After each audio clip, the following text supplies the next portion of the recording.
Hi hello welcome back. അപ്പം ഞാൻ ഇന്ന് വന്നിട്ടുള്ളത് ഒരു പറക്കുന്ന ഹാർട്ടായിട്ടാണ്. അപ്പോൾ ഇതെങ്ങനെ ഉണ്ടാക്കുകയെന്ന് വെച്ചാൽ ഇതേപോലെ ഞാൻ കുറച്ച് സെൻറ്റിമീറ്റേഴ്സ് വെച്ചിട്ട് കട്ട് ചെയ്ത് വെച്ച കുറച്ച് പേപ്പേഴ്സ് ഉണ്ട്, ഇതിൽ കാണിക്കുന്നുണ്ട് കേട്ടോ. അപ്പോൾ ഇതേ കണക്കിന് സെൻറ്റിമീറ്റേഴ്സ് വെച്ചിട്ടൊന്ന് കട്ട് ചെയ്തെടുക്കുക.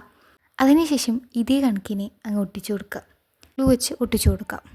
അതിനുശേഷം പറക്കുന്ന സംഭവം നമുക്ക് ആക്കണമല്ലോ, അതിന് വേണ്ടിയിട്ട് രണ്ട് ചിറകുകൾ മീൻസ് അതിൻ്റെ ഒരു സംഭവം ഉണ്ടല്ലോ, മെക്കാനിക്, അതൊന്ന് ജസ്റ്റ് ഇതേപോലെ ജസ്റ്റ് 3 സെൻറ്റിമീറ്റേഴ്സ് ആക്കിയിട്ട് ഇതാക്കി കൊടുക്കുക. അതിനുശേഷം അത് അതിൻ്റെ ഉള്ളിലേക്ക് ഇട്ട് ജസ്റ്റ് പറക്കുന്നുണ്ടോ മീൻസ് അത് ജസ്റ്റ് ഇങ്ങനെ ഒന്ന് ആകുന്നുണ്ടോ നോക്കുക. ഞാനിത് സംഭവം യൂട്യൂബിൽ സ്ക്രോൾ ചെയ്ത് പോകുമ്പോൾ കണ്ടതാണ്. അപ്പോൾ എനിക്കൊന്ന് ഉണ്ടാക്കണമെന്ന് തോന്നി, നിങ്ങൾക്കൊന്ന് കാണിച്ചു തരാമെന്ന് വിചാരിച്ചു. അപ്പോൾ ഇതെങ്ങനെ ഉണ്ടെന്നുള്ളതൊക്കെ നിങ്ങൾ കമൻറ്റിൽ പറയുക. അതുപോലെ തന്നെ നിങ്ങൾക്ക് ഈ ചാനൽ ഇഷ്ടപ്പെട്ടാൽ എന്തായാലും ചാനൽ സബ്സ്ക്രൈബ് ചെയ്യുക, അതുപോലെ ലൈക്ക് ചെയ്യുക, ഷെയർ ചെയ്യുക. അപ്പോൾ അത്രയൊക്കെ ഉള്ളൂ. Thank you.